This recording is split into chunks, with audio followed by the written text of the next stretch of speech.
Today, Donald Trump and the whole of Europe have pulled off what can only be called a massive deception against Russia, especially against Putin. And the kind of response Putin is about to take, you can't even imagine.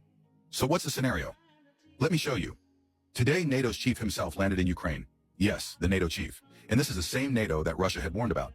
If Ukraine even tried to join NATO, then Russia wouldn't just target Ukraine, but also the whole of Europe and NATO itself. And now Donald Trump had already delivered a clear warning about this. But what do we see today? NATO's chief is right there in Ukraine, sending a clear signal. They're rejecting Trump's proposal.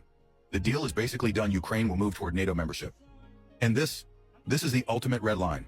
Russia's red line has been crossed, and once that happens, you know what comes next? Escalation. But wait, it doesn't stop there.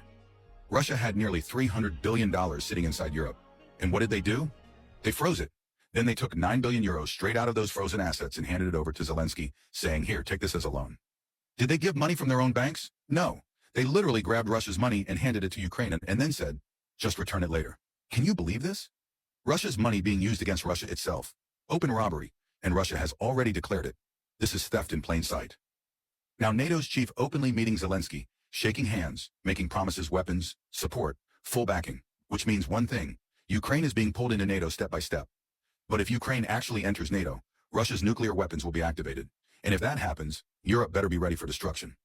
Zelensky, meanwhile, is signaling he's open for negotiations, but his conditions? Basically, sit down with us and let's make a deal about these territories you want. But if you try to take them by force, NATO will step in. Oh, that's the line being drawn now. And let me remind you, Russia has been preparing for this for years. Hypersonic missiles, nuclear warheads, stockpiled for exactly this kind of scenario. A few of those could level entire cities. Now here's where it gets even dirtier.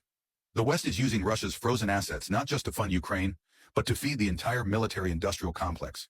Out of $300 billion, maybe $50 billion will actually buy weapons. The rest, straight corruption. Lining pockets, feeding the big sharks sitting on top. They've already started carving it up. And Zelensky?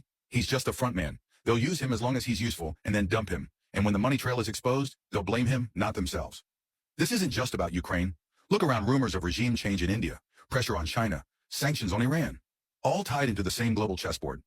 Putin has already instructed his forces. Keep the missiles ready, just wait for the order. And with Ukraine launching drone attacks and Western-supplied rockets hitting Russian targets, Moscow has made it clear America is now directly involved in this war. Trump himself had said, no more free weapons for Ukraine. Europe has to pay. And Europe said, fine, we'll pay. But how? With Russia's own frozen assets. That's a great game. They're eating off Russia's money while pretending it's their own. Even in Israel, Russian assets are frozen. Russian Jewish businessmen with millions there frozen. And the plan? Transfer every last ruble of frozen assets to Ukraine, drain it dry, then move on. But when the day comes that Zelensky is no longer needed, they'll discard him like yesterday's pawn. That's how the game works. So now the stage is set. Russia's red lines are crossed. The West is feeding Ukraine with seized billions. NATO is moving in closer. And Putin has only two options left.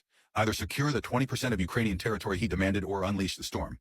And believe me, if that storm comes, it won't just be Ukraine. Entire European cities will be wiped off the map. The deception is out in the open, and countdown to the final confrontation has begun. Don't forget to follow Truth Uncovered. Hit like, share this video, and drop your thoughts in the comments below.